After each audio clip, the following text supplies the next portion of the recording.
자, 오늘 나를 따르라 라는 제목으로 함께 우리 말씀을 나누고자 합니다. 오늘 이 장면은 굉장히 중요한 게 이 사람이 이 성경의 저자입니다. 자기를 기록한 거예요. 자, 마태 본명은 레위라는 이름이고 이름의 뜻은 마태라는 이름 자체가 여호와의 선물 이런 뜻이에요. 좋은 뜻을 가지고 있죠. 굉장히 부유한 사람입니다. 왜 그럴까요? 세리기 때문이죠. 세리라는 직업 자체를 좀 이해해야 합니다.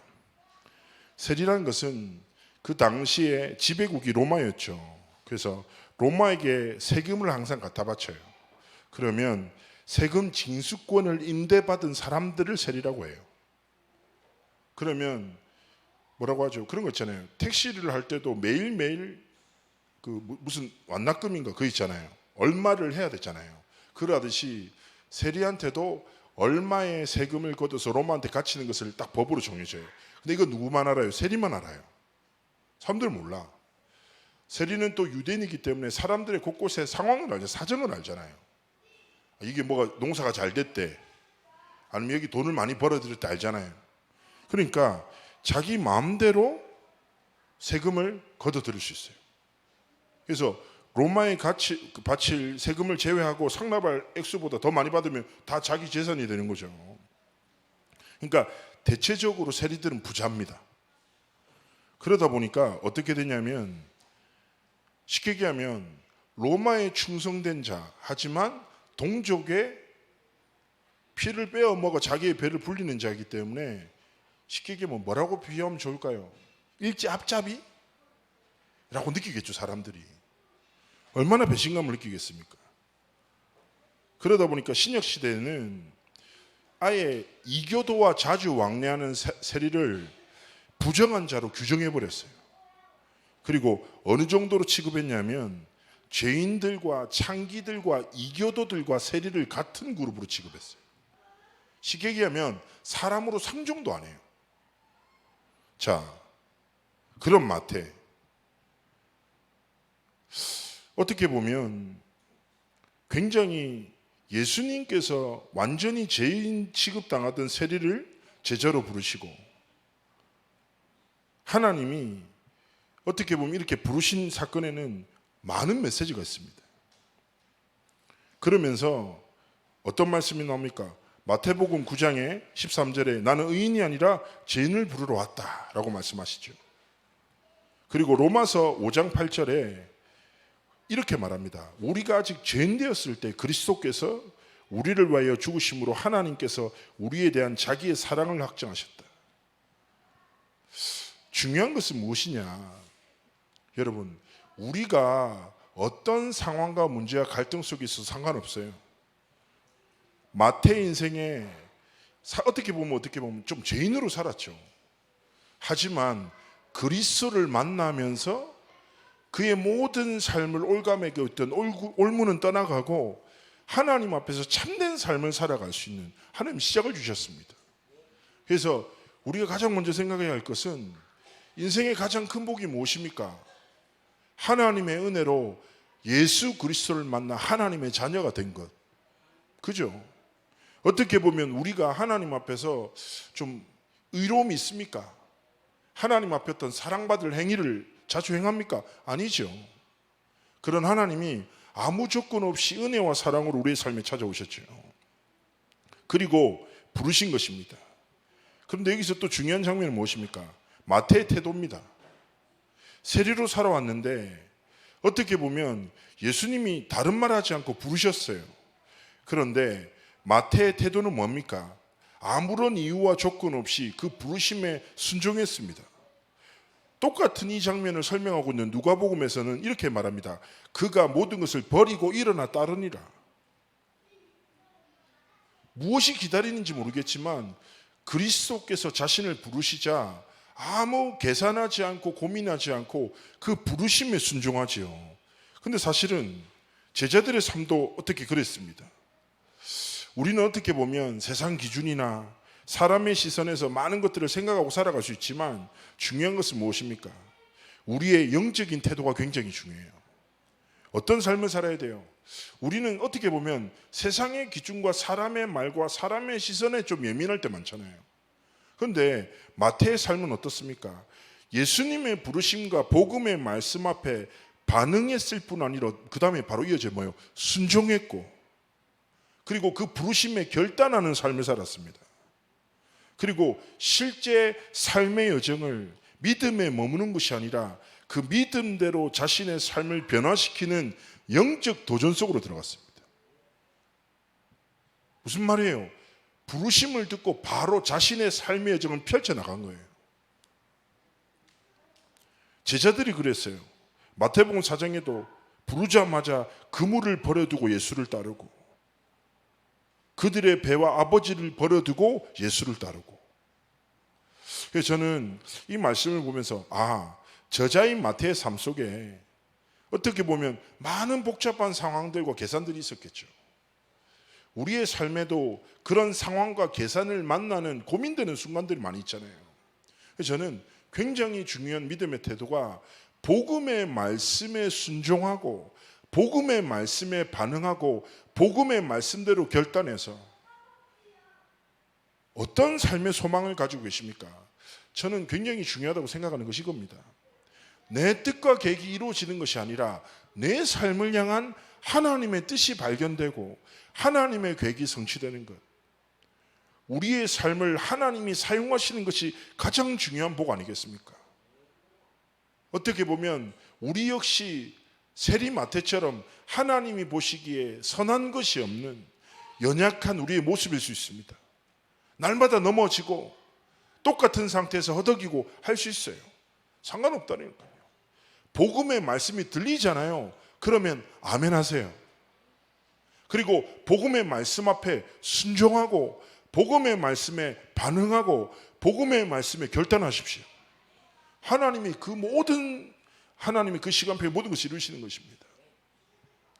제가 자주 말씀드리지만 저의 신앙생활을 이렇게 되돌아볼 때 참 부끄럽지만, 하나님 앞에서 어떤 믿음을 가지고 많은 여정을 걸었지만 많은 순간을 잊고 살았고, 많은 순간에 제 마음대로와 원한대로 살았어요. 그런데요, 참 감사하게 하나님은 수많은 저의 실수를 기억하지 않으시고,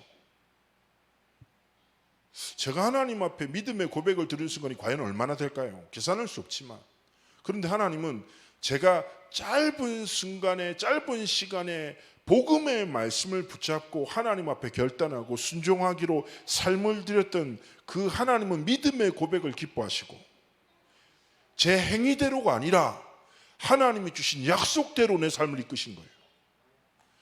그렇기 때문에 내 행위에 너무 낙심하지 마세요. 내 연약함에 너무 슬퍼하지 마세요. 괜찮아요.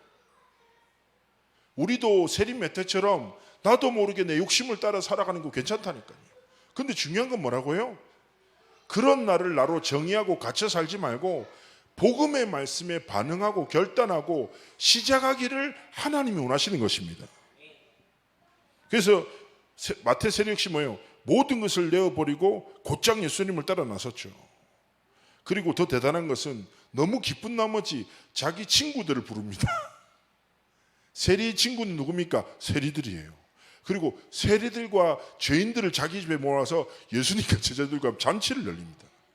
얼마나 축복된 전도자의 여정입니까? 어떻게 보면 세상에 볼 때 조롱받을 죄인이었어요. 그런데 죄인을 위해서 오신 그리스도에 딱 보응받치고 자기랑 똑같은 사람들을 막 모아 예수님과 함께 잔치를 벌여. 여러 가지 의미가 있겠죠. 자, 얼마나 하나님이 기뻐하시는 선택과 삶의 여정입니까? 그런데요, 이때 초대받지 않은 손님이 왔습니다. 누굽니까? 바리새인들이에요. 어떻게 보면 육신적인 눈으로 볼 때 바리새인은 얼마나 대단합니까? 율법을 지키고 하나님 사랑한다고 소리치고 막 하잖아요. 근데 영적인 눈으로 볼 때 뭐예요? 율법을 지키지만 율법을 주시는 하나님의 뜻과 계획 전혀 알지 못하고, 바리새인들의 신앙생활 예수님이 한 단어로 정의하셨거든요. 외식하는 자다. 외식하는다는 말이 무슨 말이에요? 사람들 앞에서 신앙생활 한다는 거예요. 사람들에게 인정받기 위해서 몸부림친다는 거예요. 율법에 집착하지만 정작 율법을 주신 하나님의 뜻과 계획과 전혀 상관없이 살아가는 거예요. 오히려 누굽니까? 세상적 눈으로 볼 때 율법도 잘 몰라. 세리. 예수님께서 자기를 부르심을 기뻐하면서 뭐예요? 그 부르심에 순종하고 삶을 드린 거죠. 그래서 하나님 앞에서 우리의 모든 삶의 정 속에 세상의 기준과 사람의 시선 따라 살지 않고 복음의 말씀에 반응하고 순종하고 여러분의 삶을 하나님이 사용하시기를 주의 이름으로 축복합니다. 그러면서 12절에 뭐라고 합니까? 예수께서 들으시고 그들의 정죄를 들으시 이렇게 얘기하는 거죠. 야, 건강한 자에게는 의사가 쓸데없다. 병든 자라야 쓸데가 있다 이렇게 말하잖아요. 병든 자, 이 단어가 무슨 말일까요? 여기서 말하는 것은 세상적 기준이 아니에요. 정말 중요한 것, 어떻게 보면 세리의 많은 연약함들, 그리고 성경에 기록된 많은 사람들의 연약함, 우리의 삶에도 뭐가 있습니까? 약함도 있고 위기도 있고 문제도 있고 한계도 있죠. 그러나 중요하게 기억하셔야 됩니다. 우리의 삶의 모든 연약함은 그리스도의 완전함과 능력을 체험할 수 있는 최고의 축복이자 은혜입니다. 고백하셔야 돼요. 나의 연약함을 마주하죠. 나는 왜 이렇게밖에 안 될까? 그때 우리는 고백해야 됩니다. 이런 나를 위해서 그리스도께서 이 땅에 오신 거지. 이런 나에게 내가 이렇기 때문에 오늘도 나는 그리스도의 은혜가 아니면 살아갈 수 없는 거야. 그래서 기억하셔야 돼요. 날마다 모든 순간 예수는 나의 그리스도 되시는 거예요. 하나님, 나는 행위로 완전할 수가 없습니다. 전 늘 잊고 삽니다. 내 마음대로 삽니다. 그래서 정말 하나님의 뜻대로 살아가기 위해서 날마다 그리스도의 은혜가 내게 필요합니다. 하나님 내게 은혜를 공급해 달라고. 기억하십시오. 사람들은 저마다 사단의 망대가 있어요. 사단의 올무가 있다니까요. 사단이 주는 달콤함이 있어요. 제가 좀 부끄러운 이야기지만요, 제가 어릴 때 초등학교, 저 국민학교 다녔는데 국민학교 때 엄마가 하루에 150원을 용돈으로 주셨어요. 제가 영도에서 살았거든요. 그 50원은 말버스비, 100원은 간식비였어요. 그래서 그 산동네 살아가니까 올라올 때 말버스 타라고 50원을 주셨는데 저는 어떻게 선택했냐면 전도자의 사모늘처럼 똑같은 삶을 반복했어요. 떡볶이가 3개 100원이었거든요. 그리고 엿이 3개에 50원 했었어요. 그래서 저는 떡볶이 3개를 먹고 항상 엿을 사 먹으면서 다녔거든요. 엿을 먹기 위해서 걸었습니다. 그래서 매일 엿 먹고, 그리고 엄마한테 엿 갖다 주고. 근데 엄마가 계속 뭐라고 나보고 엿 먹지 말라는 거예요. 저는 속으로 이해가 안 됐어요. 나를 사랑하는 엄마가 왜 이렇게 맛있는 걸 못 먹게 할까? 이상한 엄마네. 그래서 엄마가 엿을 먹는 걸 싫어하니까 제가 그 다음부터 어떻게 시작했냐, 엄마가 보이지 않는 곳에서 엿을 먹기 시작했어요. 계속 혼자. 언제 먹었을까요? 자기 전에 엿을 입에 딱 물고 엄청 행복하게 잠들고. 상상되시죠? 자, 그렇게 제가 전도자의 사모늘처럼 떡볶이 먹고 엿 먹고 자고 계속 반복했다. 그러다가 엄마가 저한테 어느 날 양치질을 계속 시키는 거예요. 혼내면서. 근데 저는 양치질 싫어했어요. 왜냐면 어릴 때 양치질을 하고 나면 무엇을 먹어도 맛이 이상해지는 거예요. 특히 양치하고 난 다음에 귤을 까먹으면 너무 고통스러운 거죠. 그래서 양치 역시 사단의 문화인 줄 알고 되게 제가 좀 피했거든요. 자, 생각해 보세요. 어린애가 밤마다 엿을 먹고 양치를 잘 안 해. 어떤 일을 만났겠습니까? 어느 순간에 상상할 수도 없는 치통이 찾아오기 시작합니다. 그래서 치과의 병원에 가서 신경치료를 받을 수밖에 없었고, 그리고 참 부끄러운 얘기인데 저에게 황금 이빨이 13개가 있습니다. 제가 혹시 먼저 천국 가면 반지를 하나 해 드십시오. 제가 천국 가면 금이 나올 겁니다. 축복합니다. 자, 제가 이거를 다 기억했어요. 사단이 우리 삶에 주는 달콤함이 있다니까요. 은밀한 달콤함이 있어요. 사단이 내 삶에 만든 문화가 있다니까요. 그 속에 갇혀서 하나님의 것과 분리되도록 우리를 죄인의 상태 속으로 들어가도록 계속 만든다니까요. 근데 꼭 기억하셔야 됩니다. 우리 삶에 있는 사단의 망대는 이미 그리스도의 복음의 능력 앞에 완전 무너졌습니다. 이미 승리한 거예요. 영적 싸움은 뭐냐? 사단아 떠나라 하는 게 영적 싸움이 아니에요. 이미 승리하신 그리스도가 내 안에 있다는 사실을 확인만 해도 모든 어둠 흑암 떠나가는 거예요. 그래서 기억하셔야 됩니다. 우리의 병듦, 죄인, 연약함, 반복되는 사단의 망대 앞에 두려워하지 마시라니까요. 이 고백만 하면 돼요. 하나님, 이래서 나에게 날마다 그리스도께서 필요합니다.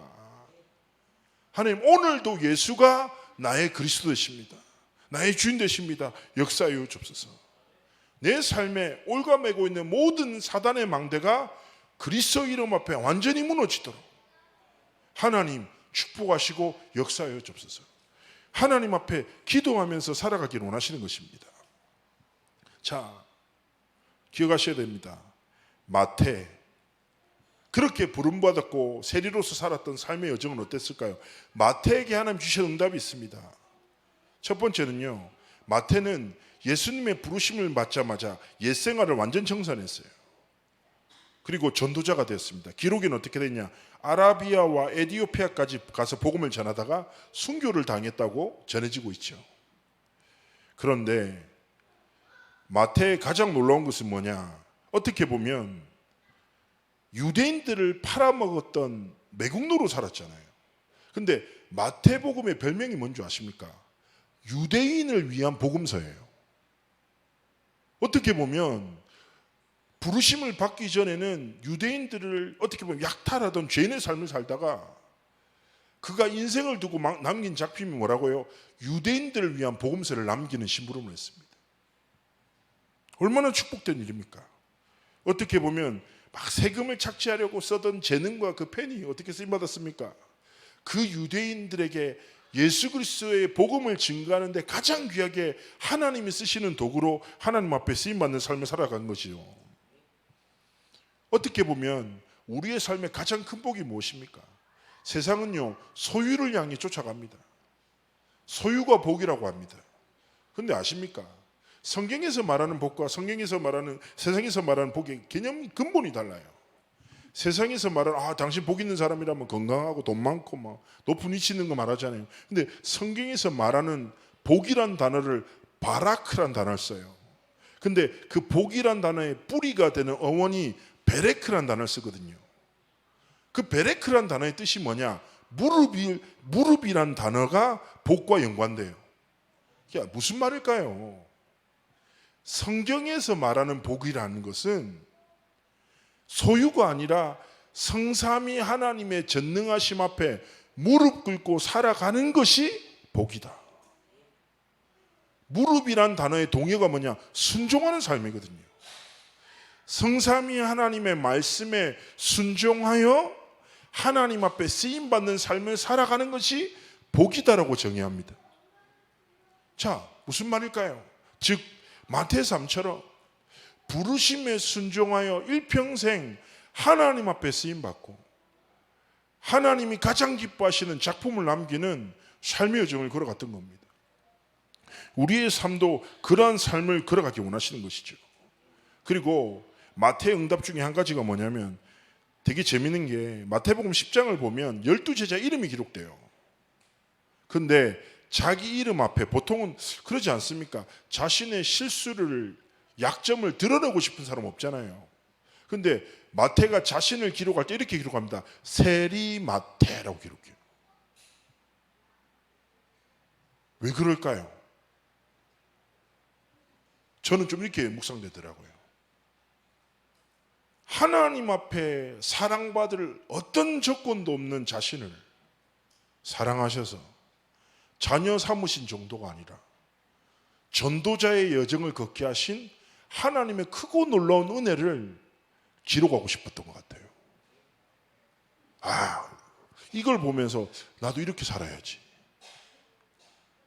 내 약함을 통해서 그리스도의 완전함이 나타난다. 축복이지. 우리 이런 여정을 걸어가야 되지 않겠습니까? 대부분 사람들은 세상 살 때 이러거든요. 자신의 약한 거는 숨겨요. 잘난 거, 강한 것만 막 보여주고 싶어 하죠. 그런데 마태의 목적은 자신의 드러남과 드러나지 않음에 관심이 없었어요.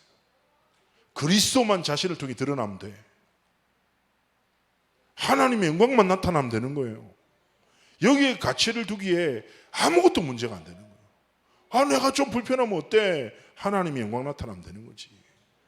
내 세례 삶의 여정이 볼 때 세상 사람들을 볼 때 부끄럽지, 손가락질 받을 만하지. 그런데 그런 나를 사랑하셔서 부르셔서 증인으로 하나님 세우신 하나님의 크고 완전한 사랑, 이게 인생에 우리가 붙잡고 살아가야 될 중요한 가치가 아니겠습니까? 그래서 저는 하나님 앞에서 좀 그렇게 생각합니다. 뭐냐, 우리가 좀 살아가며 삶에 있어서 삶이 좀 마음대로 잘 편안하게 살아갈 수도 있고, 그리고 좀 마음대로 안 될 때도 많이 있지 않습니까? 그죠? 그리고 가족이 좀 나를 편안하게 하면 좋은데, 저 잊지 못한다니까요. 어떤 권사님의 고백, 내가 아쉬울 게 없는데 저 인간 이렇게 얘기하더라고요. 자녀예요, 자녀. 쟤 때문에 내가 미치겠다 이렇게 얘기하더라고요. 뭔가 좀 나를 불편하게 하는 가족이 있을 수도 있고, 그로 인해 많은 복잡하고 어려운 상황을 만날 수도 있죠. 저는 하나님 앞에서 그런 생각하거든요. 우리가 잘나면 얼마나 잘났고 못나면 얼마나 못났어요. 그죠? 우리가 또 행위로 완전하다면 얼마나 완전할 수 있겠냐고. 우리는 불완전한 존재입니다. 저 사람도 마찬가지고. 그래서 분명히 성경에서 말하는 거예요. 우리의 믿음의 대상은 사람이 아니에요. 사람은 믿음의 대상이 되신 하나님이 주신 은혜와 힘으로 사랑하고 살리고 도와야 될 대상이지, 우리의 믿음의 대상은 오직 성삼위 하나님이십니다. 그리고 우리의 삶에 저는 이렇게 단어를 표현합니다. 거룩한 욕심을 좀 가지십시오. 거룩한 욕심. 어떤 욕심입니까? 하나님이 주실 은혜에 대한 욕심, 하나님 앞에 쓰임받고자 하는 열망, 하나님의 마음과 뜻을 진짜 알고자 하는 중심을 가지고 하나님 앞에서 쓰임받는 것을 가장 복된 것으로 여기고, 아까 말씀드렸잖아요. 소유를 위해 살지 마십시오. 하나님 앞에 무릎 꿇고 하나님의 부르심 따라 순종하며 하나님이 원하시는 삶을 살아가시기를 주의 이름으로 축복합니다. 그리고 하나님 우리 사용하신다, 이 교회를 사용하신다, 이보다 복된 일이 어디 있겠습니까? 그래서 우리의 삶과 모든 여정을 하나님 사용하셔서 영광 받으시기를 주의 이름으로 축복합니다. 나를 따르라 하십니다. 따라가십시오. 네, 이번 한 주간 조금만 고민하십시오. 질문하십시오. 하나님, 모든 순간 예수 그리스도께서 내 삶의 주인 되십니다. 그리스도를 따라 내 삶의 길을 걸어가겠습니다. 하나님, 어디로 갈까요? 그리스도를 따라가기 원합니다. 하나님, 내가 무엇을 할까요? 그리스도를 따라 살아가겠습니다. 하나님, 내가 무엇을 시작하기 원하십니까? 하나님의 뜻과 계획대로 승리하는 여러분의 여정이 되시기를 주의 이름으로 축복합니다.